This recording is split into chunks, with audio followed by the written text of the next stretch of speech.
Last summer, I took a solo road trip through the mountains. I wanted some time away from everything. Just me, my thoughts, and the open road. I was driving late one night when my car started sputtering and eventually died. I managed to coast to the side of a desolate road, completely cut off from civilization. My phone had no signal, and it was pitch black outside. I remembered passing a small town about 10 miles back, so I decided to walk there and look for help. After what felt like hours of walking, I finally saw a faint glow of lights ahead. As I got closer, I realized it wasn't a town, but a single house.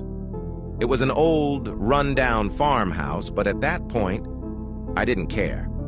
I just needed a phone. I knocked on the door, and after a moment, a middle-aged woman answered.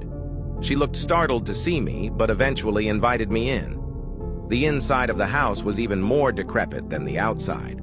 The wallpaper was peeling, and the furniture looked like it hadn't been touched in decades.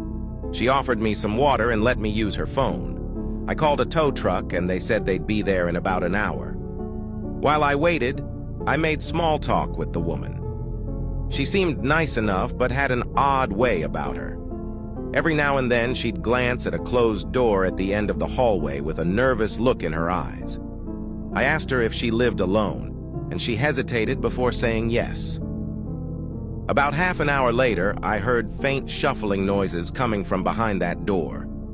I asked her if she was sure she was alone. She laughed nervously and assured me it was just the house settling, but her eyes told a different story. Follow for part 2.